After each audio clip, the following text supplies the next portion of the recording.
안녕하세요. 전별 변호사입니다. 여러분 그동안 잘 지내셨어요?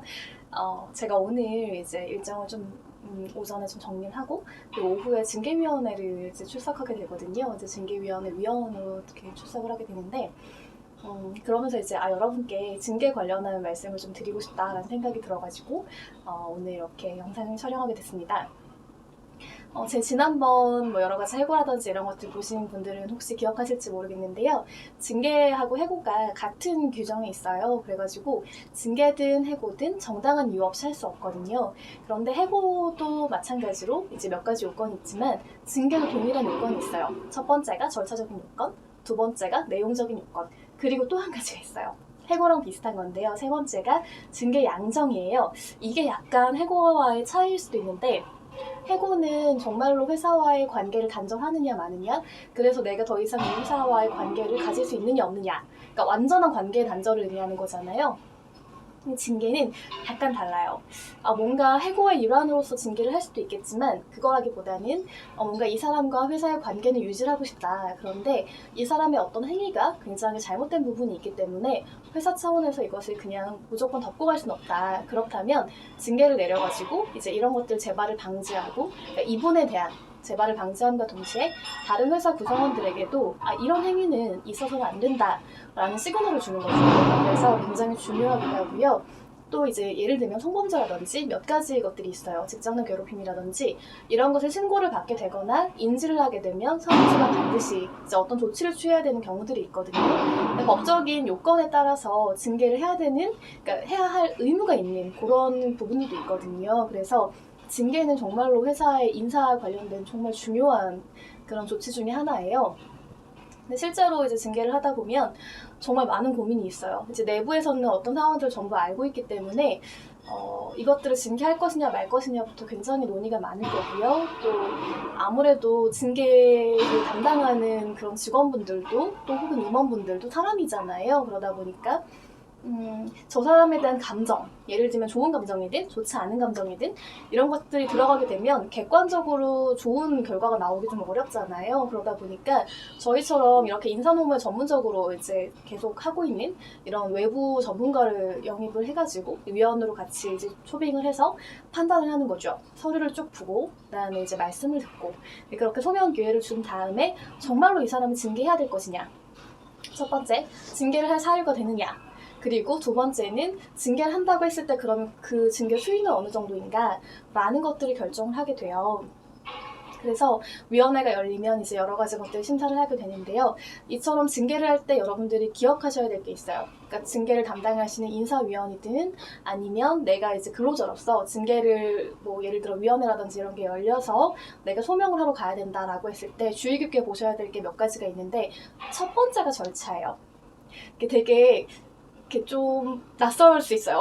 왜냐면 어떤 잘못을 했으면 당연하게 저 사람한테 징계를 내려야 되는 게 너무 정의에 맞는 거 아니야? 이렇게 생각하실 수 있죠. 그게 맞아요. 왜냐면 어떠한 징계를 받을 만한 행위를 했을 때에는 징계를 돌입하는 게 여러 가지 회사의 운영이라든지 아니면 그 사람이라든지 동료들이라든지 피해자들에게 굉장히 많은 이제 영향을 주게 되거든요.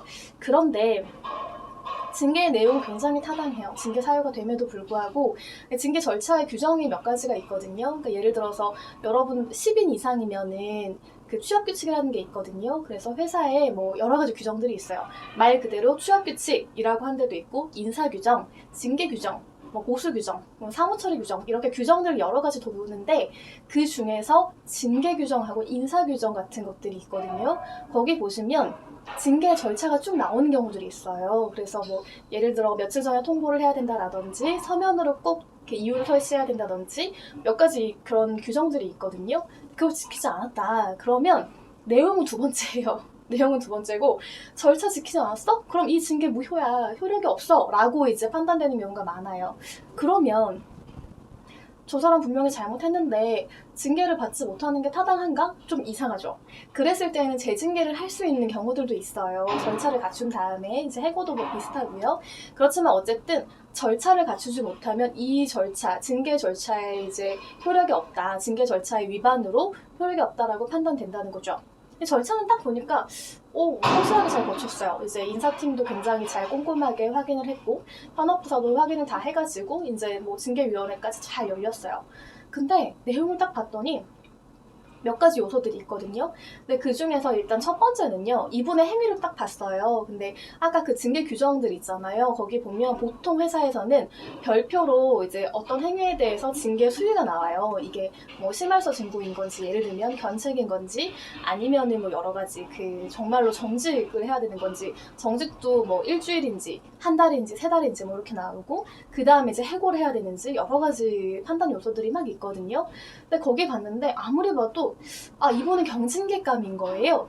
그런데 중징계를 내렸다 예를 들면 그러면은 징계가 너무 부당하게 이제 많이 과도하게 내려진 거잖아요. 그럴 때 이것도 징계가 굉장히 양정이 잘못됐다라고 하면서 이제 여러 가지 문제를 삼을 수가 있어요. 그리고 이제 범죄 같은 경우도 대표적인데요. 범죄 행위를 했을 때 무조건 다 징계를 해야 되느냐, 혹은 뭐 무조건 다 해고를 해야 되느냐, 이제 이런 것들이 있어요.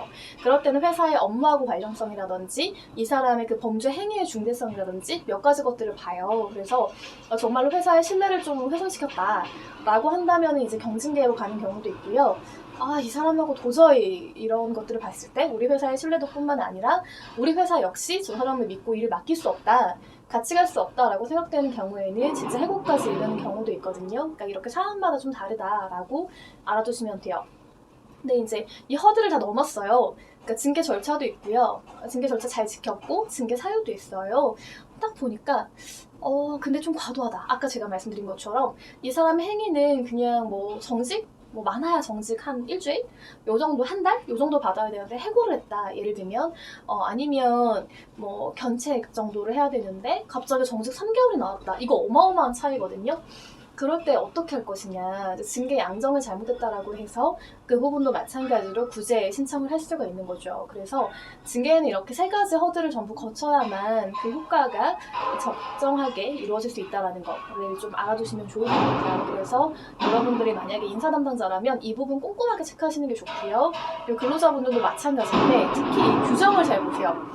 회사는 취업규칙이라든지 인사규정 이런 것들을 볼 수 있도록 배치해야 될 의무가 있어요. 그래서 이걸 봤을 때 이상하다, 절차가 안 지켜졌다라든지 내용이 이게 징계 사유가 아니다라고 그런 판단된다든지 이런 부분들을 좀 꼼꼼히 보실 필요가 있어요. 그러니까 저희가 이제 아무래도 인사노무를 하다 보면 물론 소송도 많아요. 그렇지만 이렇게 외적으로 개입하는 경우들이 굉장히 많거든요. 징계위원회 위원으로 가가지고 저희가 판단하는 경우도 있고요. 사실은 근데 이 위원회가 열리기 이전부터 자문을 많이 해요. 왜냐하면 회사에서 이제 이러이러한 행위가 발생을 했는데 정말 이게 징계 사유가 되느냐, 이제 이런 부분도 많고요. 그리고 아까 그 징계 규정들 있잖아요. 그것들이 맞는지를 검토하게 돼요. 그러니까 규정 자체를 두고 이 행위에 대해서 이렇게 지금 징계 사유를 두고 징계가 이 정도로 양정되는 게 맞느냐, 이 정도 징계, 예를 들면 A라는 행위에 대해서 뭐 정직을 내리는 게 타당하냐, 이런 부분들에 관해서도 규정 자체 검토를 많이 하게 되거든요. 그러니까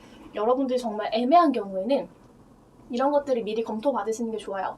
왜 그러냐면 나중에 이제 정말로 좀 어떤 감정이라든지 여러 가지 문제 때문에 조금 이제 급하게 좀 하신 거예요.